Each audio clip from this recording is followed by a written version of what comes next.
सोचो, एक आम सा आदमी जिसके पास ना कोई बड़ी डिग्री थी, ना कोई खास बैकग्राउंड, लेकिन एक दिन वो इंडिया के स्टॉक मार्केट का बादशाह बन जाता है। लोग उसे बिग बुल कहते थे। उसके एक सिग्नल पर शेयर बाजार ऊपर चढ़ जाता था और उसके एक डिसीजन से लोग करोड़पति बन जाते थे। लेकिन फिर एक दिन सब कुछ गिर गया और सामने आई इंडिया के इतिहास की सबसे बड़ी फाइनेंशियल कहानी।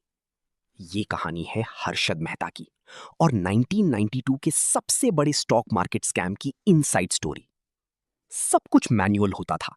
पेपर वर्क, फोन कॉल्स और ट्रस्ट के बेसिस पर डील्स होती थी। इसी सिस्टम का फायदा उठाया हर्षद मेहता ने। हर्षद एक सिंपल मिडिल क्लास फैमिली से था और अपनी लाइफ की शुरुआत उसने एक छोटी सी जॉब से की थी। लेकिन उसका दिमाग नंबर्स और रिस्क समझने में बहुत तेज था। वो धीरे धीरे स्टॉक मार्केट की दुनिया में घुस गया और फिर उसने एक ऐसा गेम समझा जिसे बाकी लोग इग्नोर कर रहे थे। बैंकिंग सिस्टम में एक कॉन्सेप्ट होता है, ready forward deal. Simple words में ये एक शॉर्ट टर्म लोन होता है बैंक्स के बीच, जहां गवर्नमेंट सिक्योरिटीज का यूज होता है। यहां एंट्री होती है एक छोटी सी चीज की, बैंक रिसीट यानी बीआर। बीआर एक प्रूफ होता है कि सिक्योरिटीज ट्रांसफर हो चुकी हैं, लेकिन असली सिक्योरिटीज हमेशा तुरंत ट्रांसफर नहीं होती थी। यहीं से शुरू होता है असली खेल। हर्षद मेहता ने बैंक्स के सिस्टम में लूप होल्स ढूंढ लिए। उसने कुछ बैंक्स के ऑफिशियल्स के साथ मिलकर फेक बीआरस का यूज करना शुरू किया। ये फेक बीआरस का मतलब था बिना असली सिक्योरिटीज के पैसा उठाना।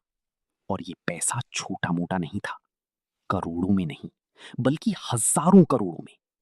अब सवाल ये था, इतना पैसा जा कहां रहा था? आंसर सिंपल है, स्टॉक मार्केट।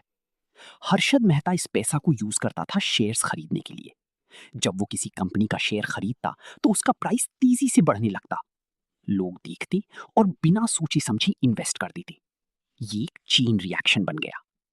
सबसे फेमस एग्जाम्पल था एसीसी लिमिटेड का शेयर।